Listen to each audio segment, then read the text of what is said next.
I'm Harold Jackson. I'm editorial page editor of the Philadelphia Inquirer, and here today with Senator Pat Toomey, who's running for re-election in the state of Pennsylvania. And thank you, Pat, for agreeing to be with us to answer a couple Thanks of for having questions me. for Philly.com. Now, first of all, the biggest thing on people's minds these days are the Donald Trump candidacy for president and the fact that at this juncture, you're still sitting on the fence, so to speak. So maybe you can explain to voters where you are and why. Sure. I'm very frustrated with the choices that we have. Like a lot of Pennsylvania voters, I'm looking at these two choices and I can hardly believe that in a country of 300-some million people, these are the people that we've nominated. I think they're both badly flawed. I think Hillary Clinton has demonstrated a career of repeated dishonesty to the American people. She has engaged in reckless behavior that has endangered our security through her private email system, which was used to hide communications with the Clinton Foundation, which I think is involved in corrupt activities. And I think her tenure as Secretary of State was badly, badly flawed. Now, Donald Trump is someone that I've been openly very critical of. Specific things that he has said, policies that he's taken, the appalling things he said about women, and I've refused to endorse him. I have hoped that he would persuade me to be a supporter. At this point, I remain unpersuaded. But, the contrast in my mind is that I have an opponent in Katie McGinty who can't bring herself to have a single word of criticism about any of the serious flaws of her party's nominee. And I think that speaks to the fact that she is a very partisan person who's not looking to separate herself from her party under any circumstances. And I've done that. And I've demonstrated it in legislation, and I've demonstrated it with respect to these flawed nominees.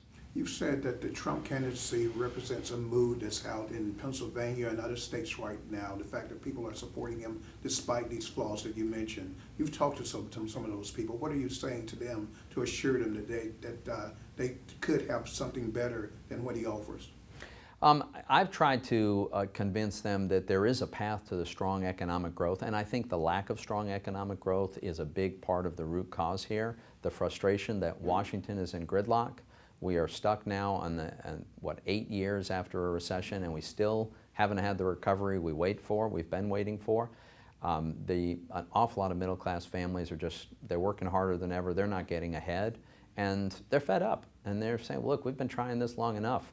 So I understand their frustration, and I think there is a way forward. I think we've been pursuing the wrong policies. I think an avalanche of excessive regulation. I think massive government overspending, huge tax increases, monetary policy that is very dangerous. That combination, I think, easily explains why we haven't had stronger economic growth and more prosperity for the middle class. But that's part of the challenge, is to make that case. You have gotten a lower rating from the National Rifle Association, right, because you've crossed the line on a bipartisan basis to support some gun control measures like background checks. Are there other areas where you see yourself crossing the aisle if re-elected and working with Democrats to get things done for this country?